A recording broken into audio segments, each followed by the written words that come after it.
Hello, welcome to the second On the Edge cast. We can now call ourselves a weekly cast because this is the second week, and we did it. We nailed it. Now we could completely stop after this point, and we'd be like, well, it was 2 weeks, so it was a weekly cast. We're not lying. We wouldn't be lying. But no, it's pretty awesome. Welcome everyone in who are live with us on the podcast today. We have our special guest we're super psyched about is Evil Aura. Thank you. Our very, very first guest on the podcast. Maybe, like a special favorite. I don't know. Oh my God. He's the first one in mind. We were putting together the guest list. Like, we got to have Evil Aura on. I'm honored. Thank you. So today we're going to talk with Evil Aura a little bit about charity streams. And you just recently ran a pretty successful charity stream. You want to go ahead and talk to us about that? I don't want to say that I ran it. When you put on something of that kind of scale, it's definitely a we. So we did a charity event called hashtag Gaming for Pits. And it's a charity event to bring positivity and awareness to the breed that is the pit bull. Anybody who's ever caught my channel, I broadcast with my pit bull Layla as much as I possibly can, unless her mommy's not home, or her mommy is home, then we lose her. But it's just to bring awareness and positivity to the breed. And we also do the charity for a rescue center called Villalobos Rescue Center. It's the largest pit bull rescue in the United States. This is the second year that we've done it. Last year we raised a little bit over $2,000. This year we raised a little bit over $12,000. So that's a large increase. Mm-hmm. All things considered, I was pretty blown away last year. This year it was incomprehensible. I don't think it actually occurred to me what really happened. But it wasn't me. It was a big time collaborative effort of I would say over 200 streamers. When all was said and done, I'm pretty sure we had over 200 channels that were partaking in the event in one way or another, whether they were just streaming the event for themselves or whether they were part of the tournament that we had with Angry Iceberg and Ignite Plays. I'm pretty sure that number put us over 200 people. That's amazing. So it was something. It was something. Really huge growth there in the numbers you generated over a year.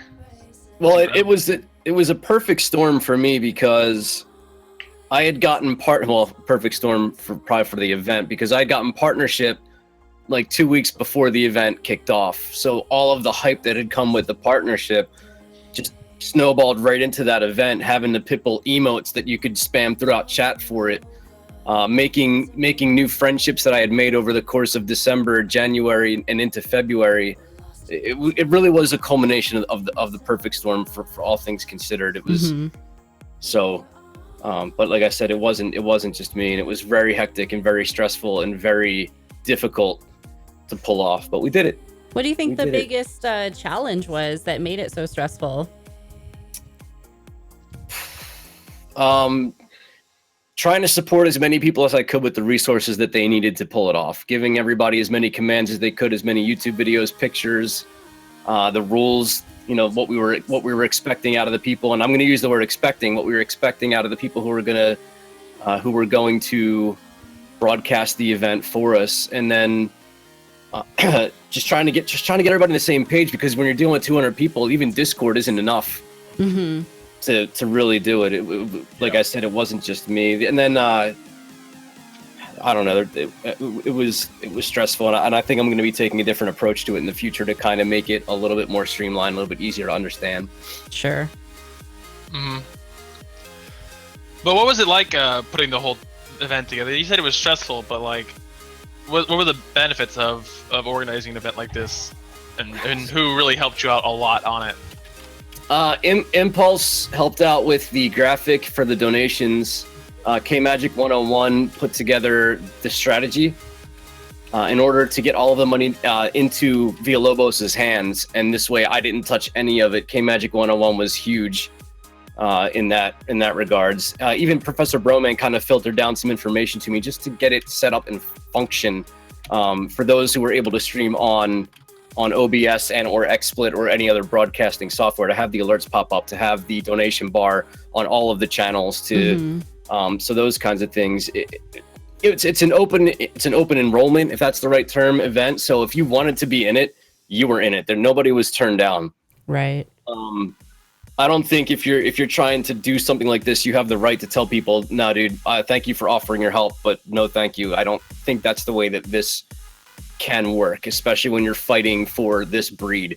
We're not in business to say your help is not going to be needed. So, and even just trying to get the word out to people, there's still people who don't know about it in the Destiny directory, let alone other ones. Right. So. Yeah. It's funny, there's been a lot of focus, especially in the Destiny directory, and we span across Twitch, so we're not necessarily focused on just that, but we all we have our roots there. And there's been a lot of focus I've seen on charity streaming and people just pouring out support and wanting to be involved and help. What do you think drives that? Is that maybe a top-down thing where it's driven by some of the top people in the directory? Do you think it's something else? It's a snowball effect, and it starts from the top down. And coming off of St. Jude, $500,000, it's not that it sets expectations. But it inspires people, and for whatever reason, this directory spends money, whether we have it or not. Right. These people, they invest in, and it's seen all over the place. And I don't know what it is. I guarantee you it's not the same in other directories. I can promise you that. The family aspect that we have within ourselves kind of complements and brings that all up, I feel. So I think it starts with Gotham Brome and it comes down to all of us. And I mean, there is so much out there that you wonder if it's going to start to get watered down and it's going to start to mean less. And every time we think that, something like Gaming for Pits happens, and it's like, I mean, we were raising money for dogs, not sick children. That's you have a harder time pulling at people's hearts for something like that, if you will. It's a bit more of a challenge to get people to rally around you. As many people as we have who are dog lovers and pet lovers and whatnot. I don't know. I challenge you on that. I mean, not We'll to see. say that there are people who don't like kids, but everybody has, something that's near and dear to their heart. And for everyone, kids isn't necessarily always at the top of the list, I can see that. So, I think it's not necessarily fair to say, oh, well, if it's not for kids, then it's not important. That's not true. I don't think I would say that. I would say that it's probably a bit more of a challenge to get the word out and get people on board with it, though. Definitely, for sure, on Twitch, I think most of the charity focus is on kids or troops. And those are both good things to support. But there are a lot of other things, too. And I think as time goes on and charity streaming becomes, more common, I mean, it's pretty common to us, but I think even more so as people outside of the Twitch realm kind of get used to the idea, we might be seeing more types of charities involved. Like I've seen things where people are trying to get things with mental health awareness and charities, right? Moving that That's forward. And there are lots of great causes out there that we can support. And I think there's going to be an appetite for new things that maybe. So, everybody has that one thing that just kind of pulls at their heartstring the most. And when you hit that one thing, I think that's when you start seeing that outpouring for sure. I gained a respect for people who run charity streams last year when, Hammy remembers when that shit went down in Orlando at Pulse nightclub. Yep. People forgot about that. Yeah, well, I don't know what came over me, but in the span of about 2 hours after I heard the news about it, I decided to put together a charity stream marathon. I remember. Yep. And we called it Eyes Up for Orlando, and just a bunch of small streamers in the directory managed to raise over $1,000 for the Center, which is an LGBT rights organization down in Orlando that was doing relief work and effort for family members and survivors of the attack. And the sheer amount of detail, and I threw this all together inside a week. Yeah, and I was there for that. Oh my God. I contribute a lot of my receding hairline to that week. Why I'm wearing a hat? Oh, it was so bad. Like, it was rewarding. It was awesome. It was fun as hell to do, but oh my God. Like, if I ever do something like that again, there's going to be like 6 months of prep time behind it. That explains Broman's head after the DCC charity stream. Oh my gosh. Oh. Lose more hair. But it's stressful, but I think in the end it's rewarding, and that's why we do it. There's someone else that benefits from it, and that's why you end up doing, at least in my opinion, why you end up doing a lot of things that maybe they're painful, but it's gonna benefit someone else, and so you power through it. Powering through it is a good word. It's a good word to describe it. Yeah. Okay, so Aura, this you put together Gaming for Pits. I believe it was right after Twitch Communities came out, correct? And they announced that whole thing and started implementing that. That made it a little bit easier, yeah. Yeah, I think you guys were the first charity stream I saw with an actual community started first, so that people could just stream for the charity in a specific community. Did that make things a lot easier for you? We put the word out, again, without contacting each individual person who reached out to me, which would have taken hours. I just posted it in the Discord, and as little as I tried to do that, everyone said, hey, if you want to join up this way, you guys can raid, support, host each other. This is the community link for it. Straight up Gaming for Pits. We didn't have any artwork. We had a very brief description. I actually didn't know how elaborate the community's page could be at that time. I had just barely found it, said, okay, we can get this to work, plugged it in, and sent it on its way. Had I known now what I know then, I probably could have put a little bit more, artwork into it, but it worked. Well, now you know for next time to implement that a little bit more, because I think that really helped you guys at least keep grow a little bit as with the charity, because it kept everyone in one place. Right. Especially with streamers sending viewers to other streamers inside of that community. I think it really kept the numbers strong for Gaming for Pits throughout the weekend, because I was keeping an eye on it, seeing as I was also streaming for it. And it was crazy to see how many people just stayed in that community and kept watching other streamers in the charity. And that gave you an idea as to how big the event was becoming. I mean, I'm sure that there was over 50 to 70 people in that community, and that wasn't even half the streamers that were involved. Yeah. So. No, definitely. It was something it was really, really cool to see. So, with communities too, do you think that maybe we might be able to see more grassroots, if you will, type organization for things like that, if there's a easier way to organize and create some visibility? Because one of the challenges, I think, is if you're not one of the big streamers, trying to get visibility to some type of special event, especially a charity event, can be a challenge, especially when it comes to Twitch and the way that they present different channels and things.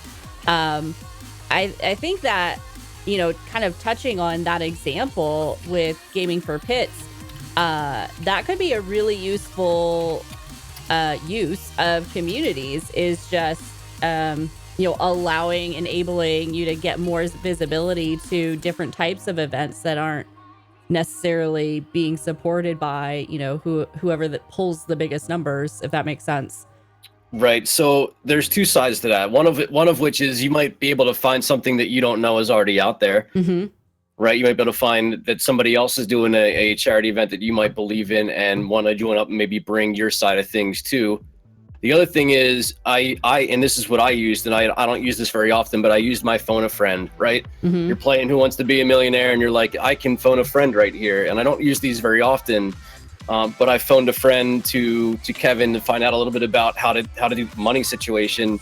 But I also reached out to the two heavy hitters from last year, which was She Snaps and the Spazzy Prof. Mm-hmm. They rated, they hosted, and they spread the word for us. And you talk about visibility, and there is no substitute for having friends who are a bit more established than you are at that time. Right. Now, I'm not saying every time you run a charity event, I'm going to hit up the same person, or I'm going to bother, or I'm not going to bother. I'm not going to reach out to this person every time I need something.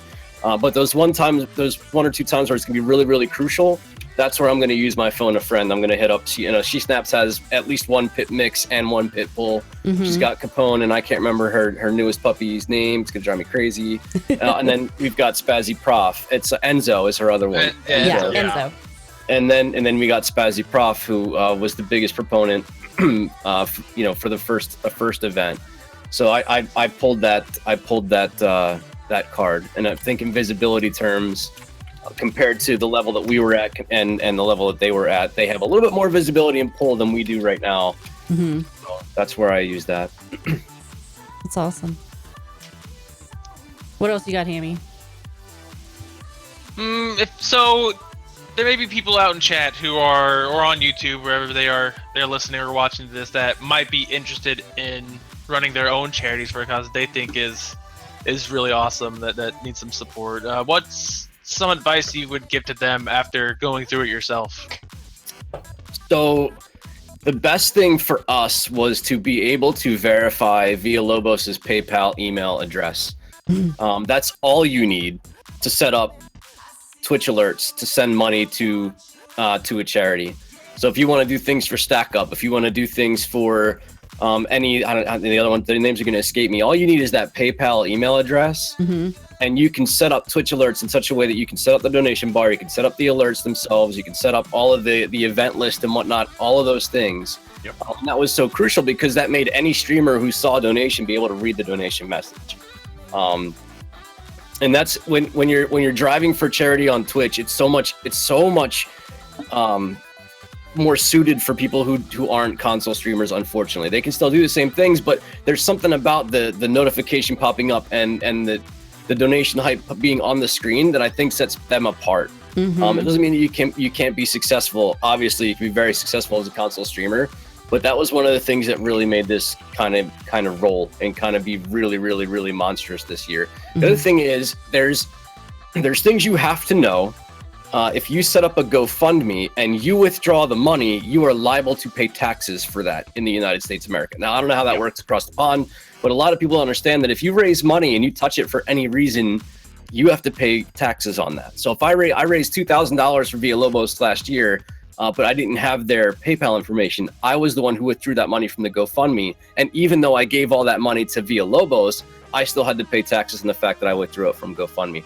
That'll get people every time. A lot of people don't understand how the money side of these things actually works. Yeah. The other thing to keep in mind is with Gaming for Pits this year, we had two different avenues. We had a GoFundMe for people who couldn't use PayPal, because there are people out there who cannot use PayPal, and it was also meant for media outlets that weren't Twitch. Put this on your Facebook, put this on your personal Twitter, put this anywhere else on social media to spread the word. Your Instagram, I don't care where the hell you put it, your Tinder, it doesn't matter to me. This is something so that we can still generate the message and the hype outside of Twitch. And I think that's one of the things a lot of people aren't doing as well. You have two sides to this. You have the Twitch side and you have the in real life side. Yeah. We hit both of those this year. We raised an additional $500 on the GoFundMe for it outside of the Twitch event.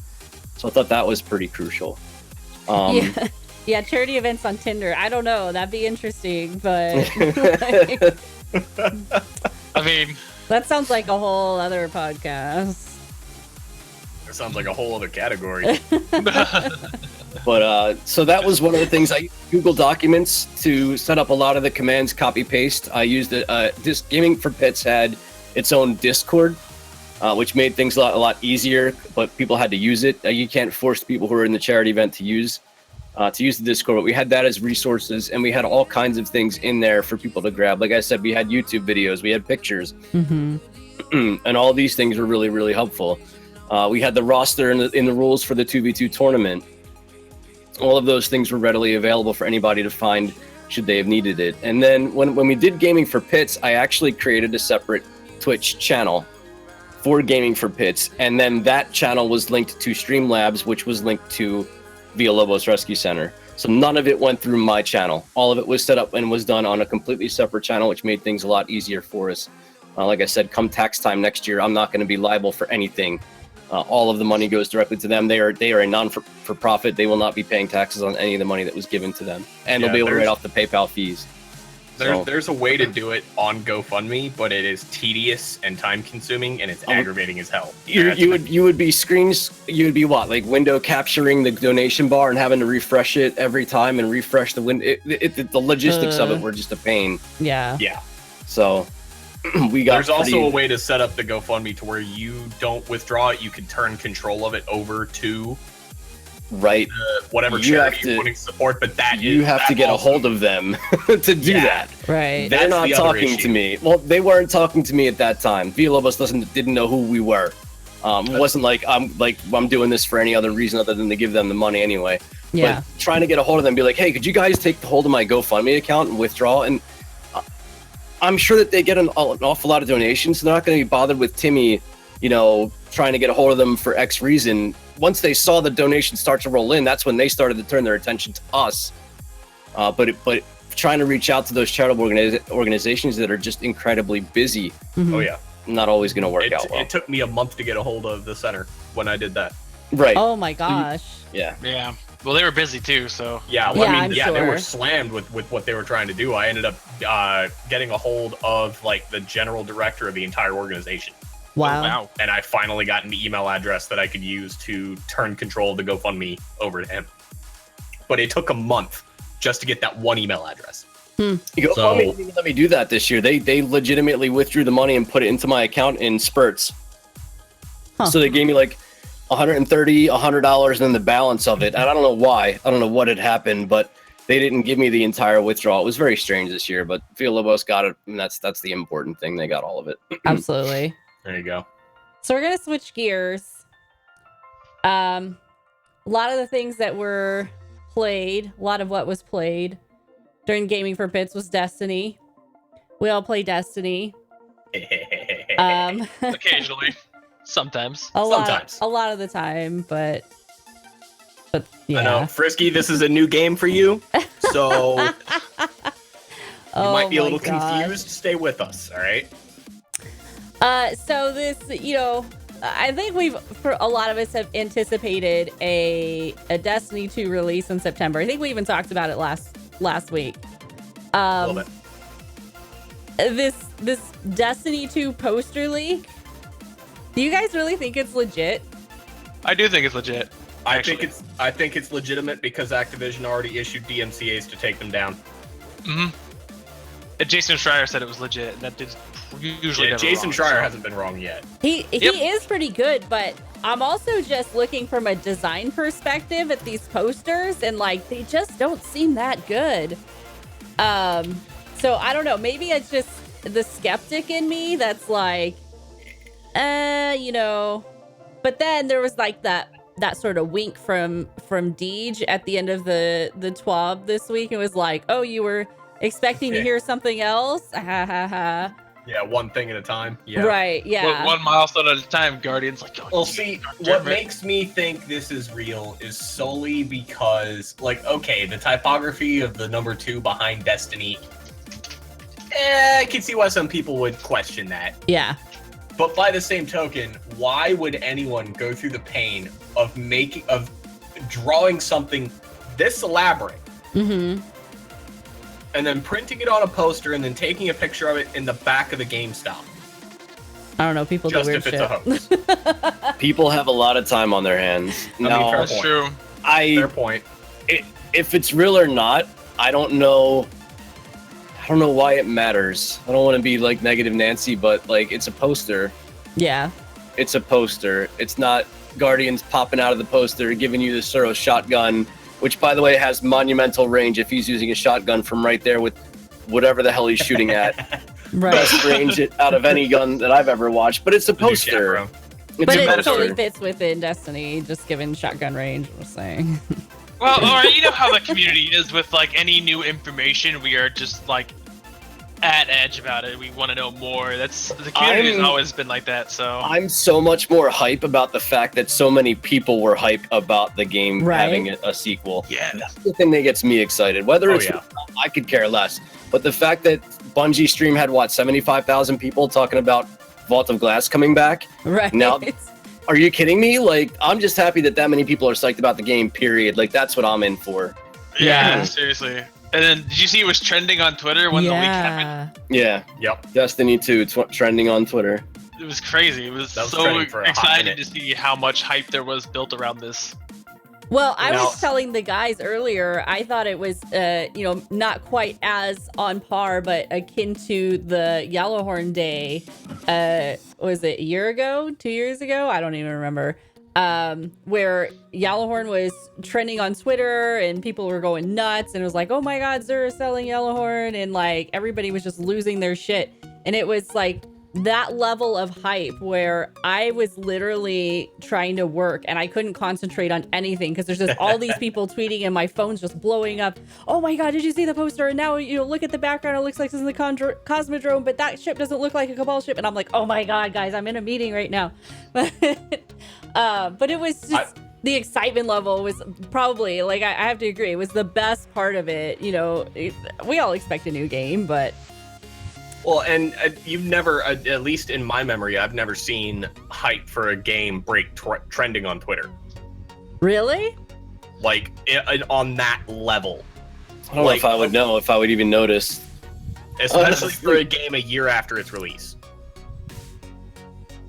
I don't know. Like, initial release games, yeah. Like, Mass Effect, I think, trended for, like, half an hour on Twitter. Oh, really? Horizon Zero Dawn trended. Like, this is all, like, release days. Uh-huh. No Man's Sky trended for all the wrong reasons. Oh, Yeah. well, yeah, Yeah. that's true. That one trended for a very long time, though. We don't speak of No Man's Sky. So also kind of going along with this, I think it was yesterday, the day before, there was the tweet that went out where people in Germany are able to pre-order a limited edition PC version. I call bullshit. B, anyone in Europe where they're offering pre-orders, be careful. Yeah. Well, it was Sen Snowy. And Sen Snowy is, the best of my knowledge of knowing him for over a year now, a very reliable source of information. Mm-hmm. Now, I don't know if the receipt he was holding was his or if it was a picture of somebody else doing it, but it showed it was a receipt that was in German, and it's coming from a pretty... The thing that gets me is it didn't come from anywhere else. I didn't see it coming from anybody else either. Right, it was just him. But also, I will go ahead and say this, and I said it on Twitter that day when I saw it. And Snowy kind of snapped back at me, like he apparently thought it was a personal attack or something. I don't know. But I reminded people that there are companies out there who will offer pre-orders of things that they cannot fulfill. That's true. Solely for the money. We've seen GameStop do it. We've seen Walmart do it. We've seen Best Buy do it. We've seen companies in Europe do it. They can offer a pre-order of a friggin' moon rock. It's true. I mean, they can I offer got a pre-order for the separate game story and about then moon say rocks that- for you. Oh God. They could Like- technically offer a pre-order and add the little disclaimer, the game release date may be subject to change or some shit. Or price may be subject to change. Any of a number of things may be subject to change. I don't doubt that Snowy believes that it's available for pre-order. Mm-hmm. My doubt is that it is an Activision-backed pre-order. Some people screenshotted, and these are also reliable members of the community. They screenshotted it on the GameStop Germany website before they took it down. There was like a whole page of you being able to pre-order Destiny 2. Now, I'm pretty sure you can offer a pre-order before you can actually service it. You could say, oh, they're probably going to have this game out, so let's just make a UPC code real quick for Destiny 2 on PC Exactly. and sell it to people, and nobody's going to know the difference once it actually becomes a thing. We just give those people who paid the first 5 or 6 or whatever, however many they sold, in the drawer. You know what I mean? So I see your point completely. Yeah. Also, I'm still of the opinion that Destiny 2 just seems like such a bland name. Like That it's smart on their end. And here's why. Okay. Simply calling it Destiny 2 separates it from the past 3 years. If they call it Destiny blah blah blah and they give it a fancy name, people are just gonna go, it's another expansion. It's another DLC. Yeah, I get it. I agree. It is smart for them to call it Destiny 2 because it is a new beginning. It separates it from the past 3 years. Because for all its ups and downs, yes, this is an amazing community. I love Destiny. I love the game. It has a stigma to it. Yeah. And that stigma will remain until Destiny 2 releases. Yeah. So to me, it's a smart move on their part. Yeah. Mhm. Yeah, I hadn't thought about it like that. That's a fair point. I mean, marketing wise, I can see that now is a really, really good time for a leak. It would make sense for there to be a leak or some sort of marketing gesture for Destiny 2, because it's enough time before E3 where we know we're most likely going to get full details of the game. Right. And Didn't then this well happen enough with- time ahead of a beta and the actual game release date, because we know it has to happen in September because of their the financial reports. Was that it? Yeah. Didn't this happen with Taken King back in the day? When someone leaked pictures of the Red Bull cans? I don't remember. Does anyone remember I wasn't on social media or Twitch at that time. I found Twitch after that had happened, so I wasn't looking for any of that stuff like at that time. They leaked pictures of 4 packs of Red Bull, because that was when Sparrow Racing was going to come out, and that was when the code was for that special mission you get from Amanda Holiday that gives you like a unique Sparrow. Uh-huh. That was what that code was for. Yeah. And no one knew what the expansion was called at this point. There were no details about it, but you could see Destiny: The Taken King. I feel like I know what you're talking about. I feel like I do. That is starting to kind of ring a bell a little bit. Yeah. That was PlayStation only too, because I'm pretty sure the Red Bull codes. The XP boost was both consoles, but wasn't the Sparrow and the Questline PlayStation? I think it was. I think it might have been a PlayStation exclusive. I think it might have been a PlayStation exclusive, yeah. But that's my point, is targeted leaks with every major expansion with this game have happened. Like roughly, I mean, this is the furthest out from a release we've been with a leak, but there is a precedent. So that's all I'm saying. Yeah, it seems to happen a lot. And the fact that Bungie hasn't come out and said, nope, not true. They're kind of just leaning into it. There's at least some basis of truth in there. And I think there's still, it's been my expectation they're going to make an official announcement at E3 or somewhere around E3. Oh, for sure. There's 0% chance they don't. They have an 8-minute trailer. What are they gonna? Well, that that was proven to be a hoax. Yeah. Yeah. That's fake. Yeah. That whole list Broman of stuff. rejected that. Yeah, I remember Broman tweeting out he redacted his statement later on, saying it was fake. But the point still stands, is they would be dumb not to make some sort of announcement at E3. Oh yeah, especially for a beta. If you have a beta coming out like a couple months later, I feel like it's your responsibility. Can we just talk about the whole beta thing for a second though? Because why is it a thing lately where a beta isn't really a beta anymore? It's just sort of a closed pre-release of a game to build up hype levels before they actually release the damn game. To the game for sure. There's definitely perks and abilities that weren't unlocked with For Honor, and Ghost Recon had some glitches and some things where it was definitely a smaller scale.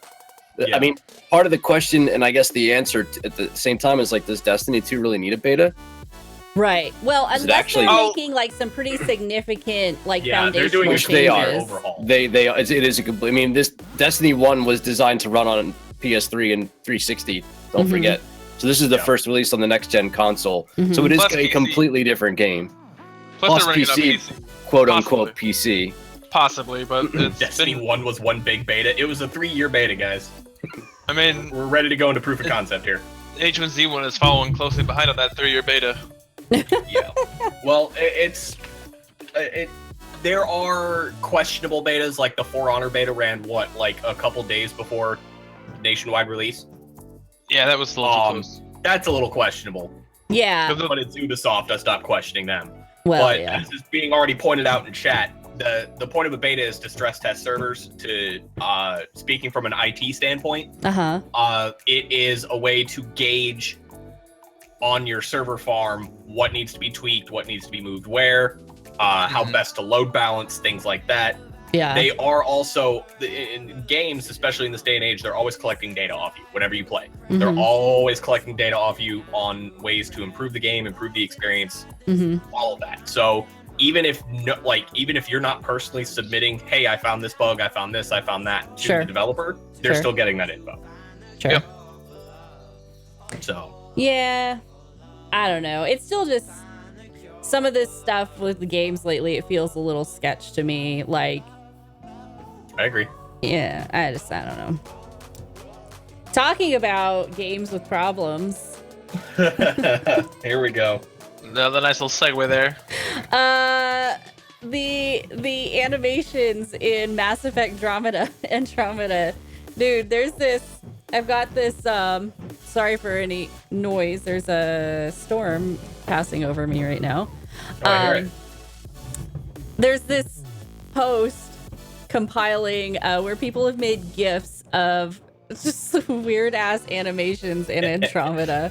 Let it be known that Ginger was cackling like a maniac for 5 straight minutes when we were looking at these So GIFs good. earlier. Oh, these are so funny. This first one, it just gets me, just like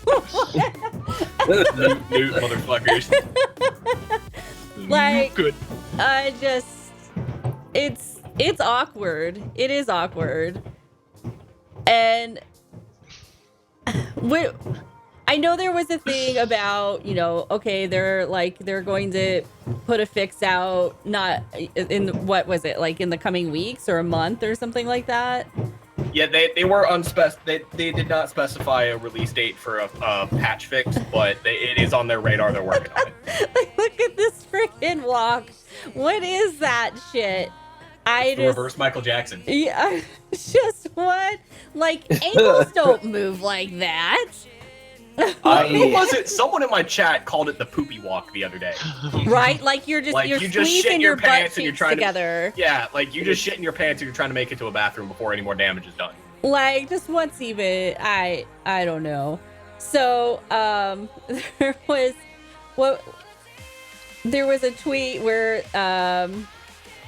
the guy from BioWare apologized for the problems, which is, that's nice and everything, but damn, dude, That storm is terrible. Oh It my is. god. It is. And then, like, what was the tweet about? These are the reasons why this happened. Okay, so I actually, for those who don't know them, they're actually streamers on Twitch. Alien and the Fids are both developers at BioWare. If I'm not mistaken, they were on the multiplayer development team. I think Alien was a producer actually on the multiplayer. Yeah. Well, Alien's been there since the original Mass Effect days. Oh yeah, he's awesome guy. OG. Also Destiny streamer. Yeah.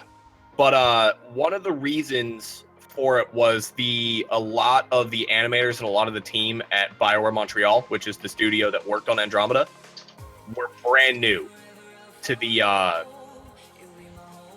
to BioWare and to game development. So it slowed progress on the game considerably. And they were still trying to tweak and refine facial animations and, streamline it to where it didn't give you that incredible uncanny valley feeling to it. And EA basically came down and said, it's been 4 years, release it on this day or else. Like, they wanted another year on the game to develop it and make sure they were putting out a good product, because anyone who has experience with BioWare and with BioWare franchises, specifically the original Mass Effect trilogy, Dragon Age, Knights of the Old Republic, it's they're known for putting out good products, and EA just kind of fucks things because it's EA. It's the most hated corporation in America. That's why they put fucking into their games, right? Yeah. I mean, So- can't we just say that about most publishers lately? They're just jerks. I feel like I just got the game today, and I was just kind of rolling through it a little bit, and I've watching never you play played it, Mass well. Effect. It was an experience, and the only reason I really got it was for the multiplayer. The multiplayer looked really, really fun.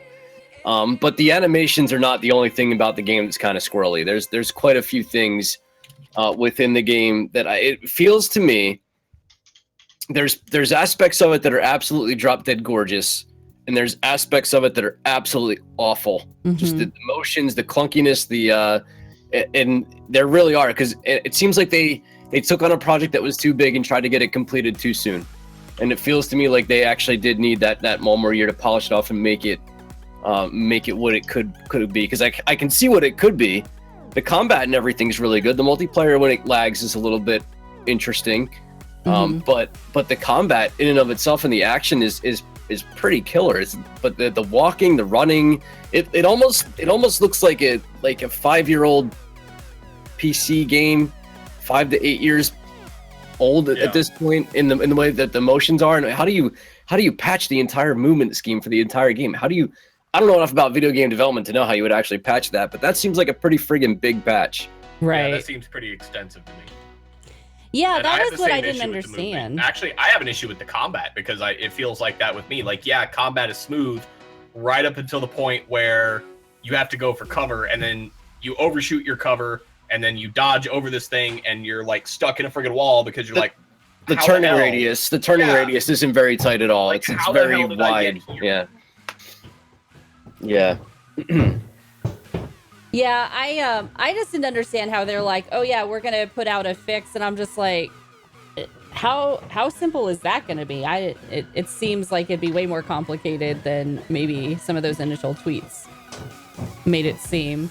You're redoing the entire graphics engine at that point, aren't you? I mean, that is, I don't know. The facial mapping to me is like its own separate identity. It's not a weapons buff. It's not a damage thing. Like, I don't know. Halo is not playing around. Holy shit. It is not, dude. Oh.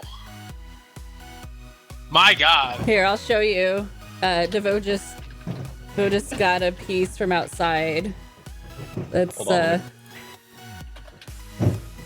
it's near golf ball size. Holy shit. Wow. Yeah. Wow. Holy crap. That's nuts. Good times. Glad we have a garage. Someone get the softball bat. Yeah. In a fucking helmet. We're just used to it, which is the sad part. So, Texas weather. I know, Yeah, right? remind me never to go to Texas. So we're gonna change gears. This Justice League trailer that just dropped. Dude, I'm gonna play the trailer.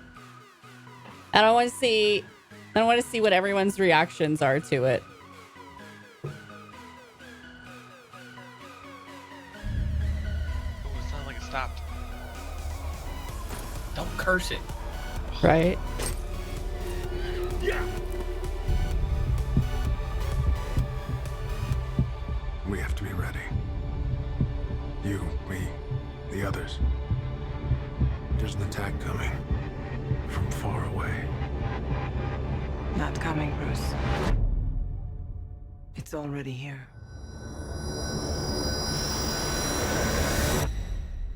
The others. Where are they?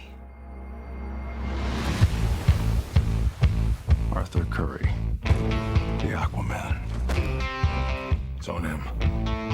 Organic and biomechatronic body parts. He's a cyborg. You should probably move. Barry Allen. Whoever you're looking for, it's not me. You're the Batman?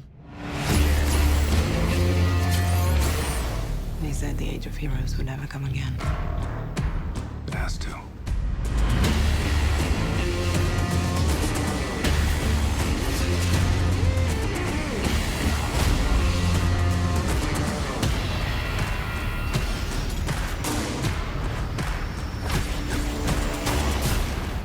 What are your superpowers again? I'm rich. One thing I can tell you is you got to be free.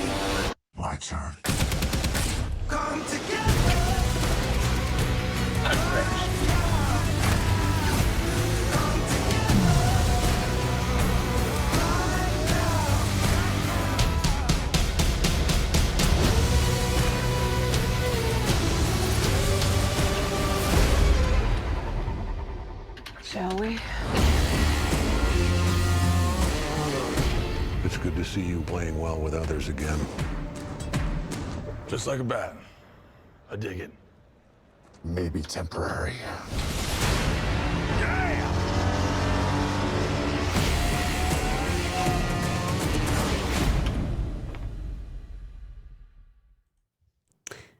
Yeah.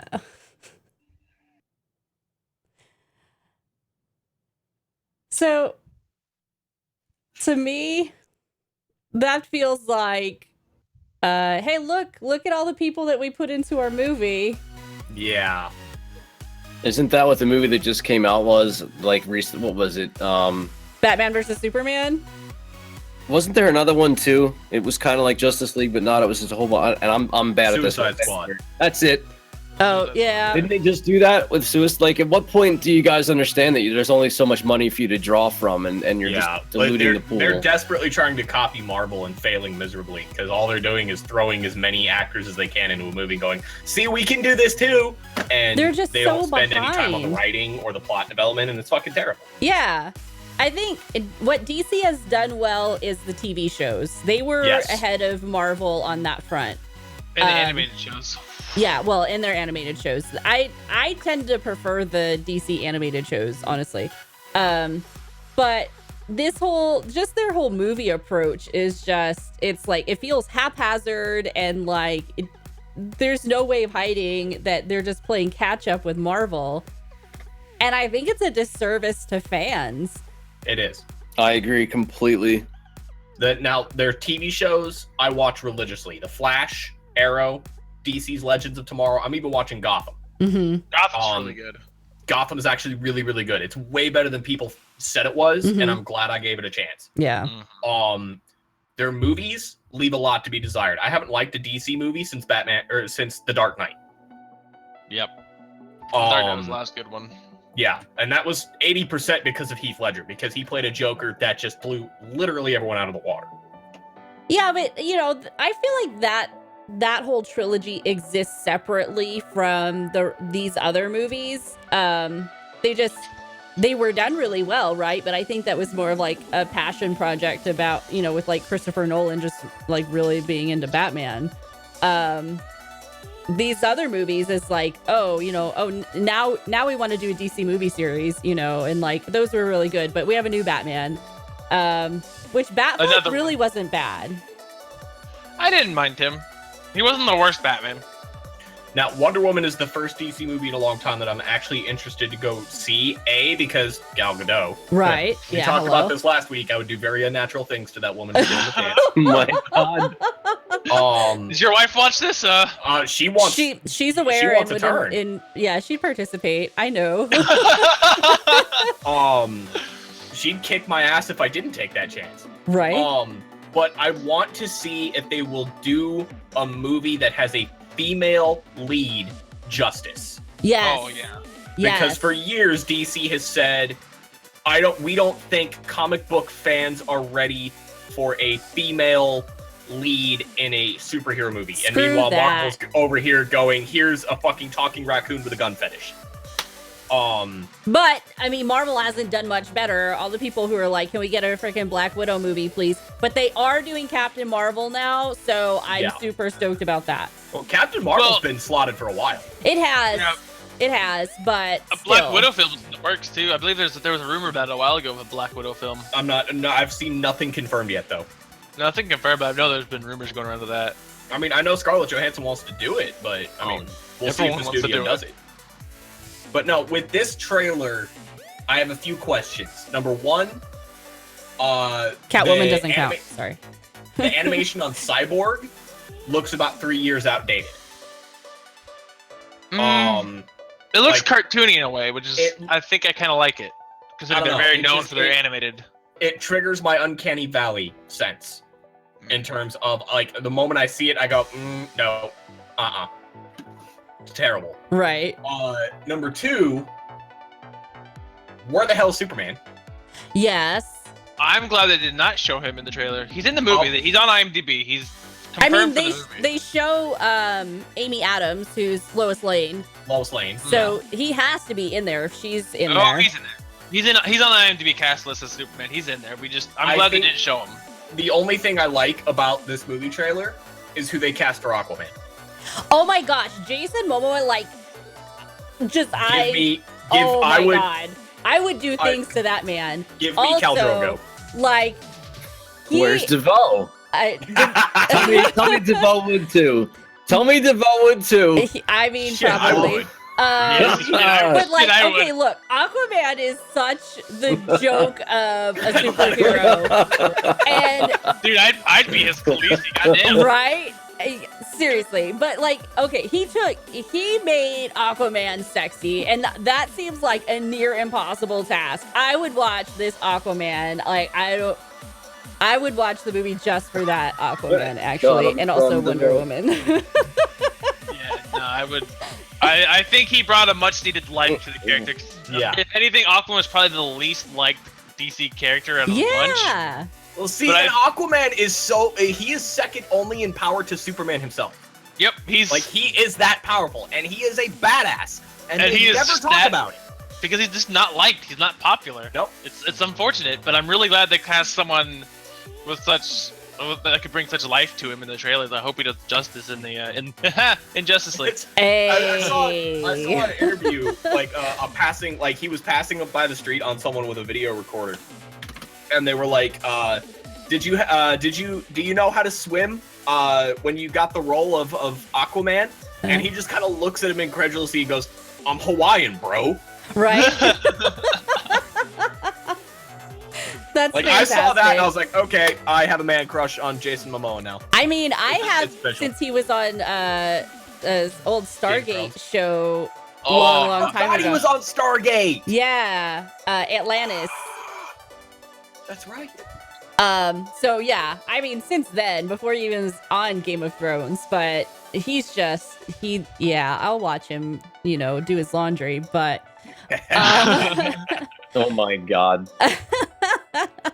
But I didn't think anybody could make Aquaman look cool, and that has been done. So that excites me about this movie. The rest of it, we don't know. Wonder Woman is still. I mean, and Wonder I like Woman, Ezra Miller too. Yeah. Let's give Ezra Miller some credit too. He looks really. I think he looks really good as Flash. I'm used to the Barry Allen Flash from the show. Barry Allen will forever be Flash for me. I'm sorry, but I really like the way Ezra Miller looks for this. The actor who plays him on the TV show. I'm really looking forward to Ezra Miller's take on it. I think it'll be interesting. Another thing that kind of stood out to me in this trailer is the humor they were trying to inject into it, because this new generation of DC films, it feels like, they're doing a very serious take. It's darker and grittier and everything. And then, like, the humor wasn't really there. Maybe like a couple of jokes in Batman versus Superman, but this trailer was littered with jokes. I thought were pretty funny. What's your superpowers? I'm rich. I'm rich. That was perfect. I love that. And I mean, it's like everybody knew that, and finally someone said it, and it was Batman himself. But I don't know. It feels kind of odd, and I kind of like it, but then I'm also afraid that it's gonna get hokey in a full movie, because this was just in a trailer, right? Yeah. I don't know. Did the humor stand out to anybody else, or am I just weird about it? No, the humor definitely stood out, but I didn't think it was too bad. Yeah, I saw some of it. It almost seemed campy to me, in terms of it very much seemed to be, oh, look at us, we could be relevant too, we're as good as Marvel. Yeah. I don't know. That's, again, just my opinion. I'm biased because I'm a Marvel fanboy, always have been. But, yeah. I do appreciate I will give Justice League a chance solely because of Wonder Woman and Aquaman. Yes. Same. Like, how much is it going to cost me? Is it going to be like a $16 movie night, or is it going to be like a $40 movie night? That's going to be the determining factor. Yeah, maybe. I'm so over comic movies because there's one every other week, and at some point, the wow factor for me is gone. Like, I grew up with X-Men, like that was my jam, and I don't care that Logan came out. It's supposed to be one of the best movies of this year, and I have no hype for it because every other minute there's a new somebody doing something with a comic book good guy and a comic book bad guy. It's the first time Susan's gonna be there and she's fighting Tommy, and the Power Rangers are on Twitch. And I'm like, it's too much for me. I don't care. It's almost like the amount of superhero movies is like, it's like nerd porn. It's just everywhere now. So it's like you really need something special to stand out. Ties to it now. You need a little bit more to get you. They're also kind of victims of their own success, especially Marvel, because there are the field is so oversaturated now that it, like Aura said, it's becoming increasingly more difficult to build up hype for it. Now, granted, with the Marvel movies, I'm looking forward to the conclusion of the Infinity War arc, and that's probably where my hype is going to die. Like, once the credits roll on Infinity War Part 2, I'm probably going to be done with superhero movies. Because I've had my fill of them over the last 10 years. Yeah, the last 6 months. Forget like... Yeah... I don't know. I think they'll stop eventually. I think they're at their golden peak. Like, they just finished hitting their golden peak of superhero movies. They're gonna keep churning them out until like Avalor and everyone else is tired of them too much. They'll still keep churning them out until they're bad. What was Marvel's like? They have their whole multi-generational plan. Where is that supposed to end? I don't remember. I know they're not Infinity War close. Part 2 is the end of Phase 3, and that is the end of the current incarnation of movies. They're gonna. Supposedly, they have plans for after that include Black Panther, Captain Marvel, the Inhumans, the Defenders that we're seeing in the Netflix series. They have like Iron Man, Captain America, like the big four: Hulk, Thor, Iron Man, Captain America will all retire after Infinity War. Yep. Which is good. They need to. Which is very good. I'm not sure. Like, they kind of threw together a plan and they've been modifying it and tweaking it ever since the first Iron Man came out when it was so popular and Marvel went, yeah. Okay, we need to do something with this. Because Iron Man, the original Iron Man was going to be a standalone movie and that's it. They didn't even develop their 10-year plan until well after that came out. And they looked at the numbers and went, okay, we need to do something about this. That's why there's plot holes in the first Iron Man that they've never bothered to like retroactively explain or whatever. Sure. Like freaking Agent Coulson in the first Iron Man talking about, they haven't come up with an acronym for SHIELD yet. But SHIELD was created back in the 40s by freaking, like, they've never explained shit. Yeah. They weren't prepared for how they were not prepared. Yeah. You are not prepared. Okay, that was a weird wild joke. Sorry. They're gonna keep churning out superhero movies until it's not making them money anymore. Yep. Until the profit margin dips below what it costs to make them, they'll keep making. Yeah. So talking about things that are being brought back. Yeah. The Star Wars series. This I will fanboy about. So. Oh yeah. So we've got we just had Rogue One, which was like it was its own standalone. The ending made it so that you really can't make any follow-ups to that. And then, we've got the next like The Last Jedi series, The Last Jedi. But then now they're also making a young Han Solo movie. Everything's been casted. We got details recently. It's pretty awesome. I'm pretty excited. They got motherfucking Childish Gambino as a young Lando Calrissian. That is so freaking cool. I love it. Like, if you could have put anybody on my wish list, like, he would have been on the top for Lando, and it's just so amazing. I'm excited about that. I love him. I have a crush on him, like, And Jason Momoa? Well, it'd be a nice sandwich. It's two different things. That's the apples and oranges, man. Been a nice sandwich. I'm out. Done. Done here. I'm just saying. I want to know what role Woody Harrelson is playing. That's Yeah, he's they've like said has a role, but they won't go into a lot of detail about it. I don't know, it's interesting. But they did come out with some details about what's going to happen in this Han Solo movie. So we know it's like a younger Han Solo. We know hold on. Woody Harrelson is cast as Beckett. That's all it says on IMDb. which is like gives us okay, nothing. yeah. Yeah, but now we know the name. Hooray!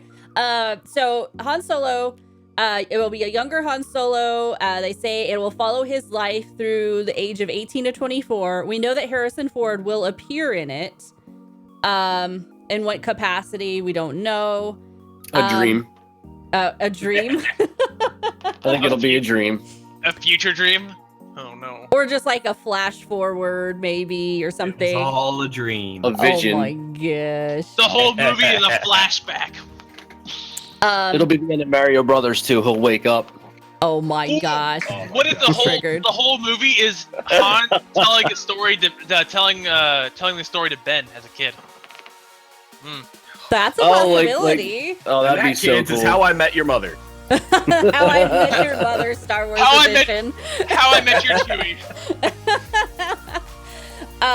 They also have said that Emilia Clarke will be in it, which is like, you know, I'm a fan. I will look at her.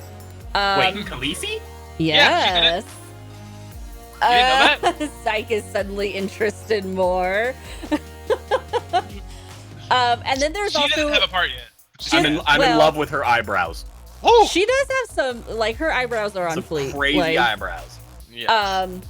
They also mentioned in this article about it some stuff with the episode 8 that they've said they are not reshooting any of Carrie Fisher's scenes, and they're also not doing no, they didn't really say anything about digitally created characters, but they're not doing anything with her stuff, which is cool, and that makes me happy.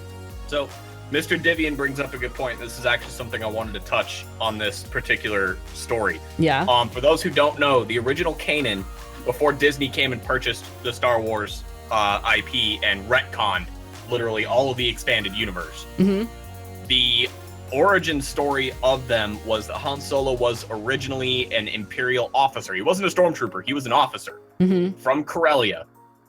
And he was given orders to transport a shipment of Wookiee slaves to a certain world, and he befriended a certain Wookiee and decided to say, fuck the Empire, and freed them all and became a fugitive. And he got into smuggling. Obviously, who he rescued was Chewie. That's why Chewbacca, Wookiees have that whole life debt thing, where if you save a Wookiee's life, they're indebted to you for the rest of their life. Right. That's why Chewie stuck around initially.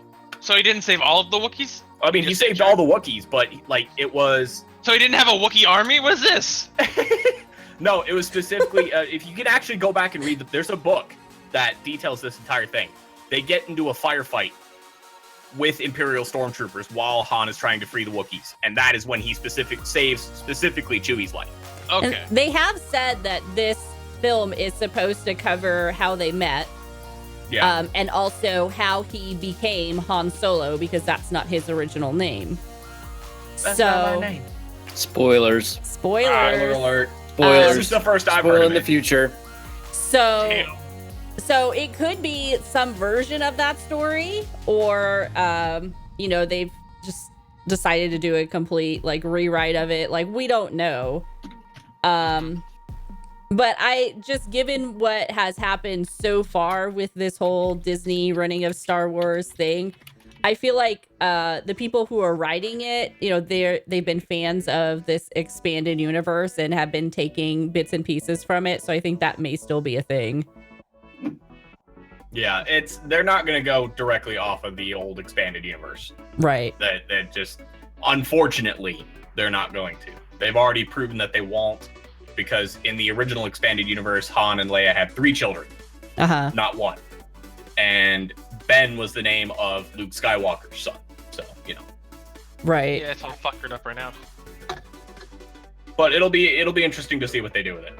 Yeah, I mean, we've still got about a year until it comes out, so, I'm sure more details will come out. Hopefully not too much. I'd like it to be somewhat of a surprise, which means, avoiding trailers again, because trailers just suck anymore. It's like they show you all the highlights of the movie and you basically get the whole They're so plot. desperate to suck people in, they put literally the entire movie condensed into a 2-minute trailer. Yeah, and it's just such bullshit. So I just try to avoid trailers at all anymore. also, for some reason, I feel like this picture of Harrison Ford as Han Solo, when I just kind of looked at it out of the corner of my eye, I thought he was rubbing his nipples. But upon he kind of closer looks like inspection, Scene in the new movie, he actually is like, "Hey," and just rubs his nipples, and then on they go. it's a totally new direction. It's, you know, the what you didn't know about Han, the untold Oh my story. god, the real story 50 Shades of Solo. Oh, Oh my my God. god. Oh my! behind the Jedi. VH1's behind the Jedi. Han rubbed Up first. Oh no! Oh no! I love you. Oh my god. That's fantastic. Oh, like that's the best one. So yeah, that's about where we're gonna leave you. Is with Han Han rubbing first. his nipples. That's a good note to go out on. That's gonna be the title of the podcast. Is Han rubbed first? Solo cam show. Oh my god, just I can't even with that. A+, 10 out of 10. All right. Well, thank you again to Evil Aura for joining us tonight for the podcast and for staying the duration, sir. Thanks for having me. Fun. No, it was a blast. Yeah, and for everyone else, thank you so much for being here for the live cast. For those who are joining us on YouTube or iTunes, thanks for listening and or watching. And we'll have this uploaded how soon? In the next couple of days? Soon. Soon. Soon, TM. Soon. And if you'd like to join us live, we are live every Sunday night at 9 p.m. Eastern, 8 p.m. Central Time. The channel will be rotating and we will put that out on Twitter. So make sure you are following us at On The Edge Cast on Twitter. And from all of us, this is the Uber Ginger with Hammy. SykoticFlaw. Hi. Bye. Yeah. See you later.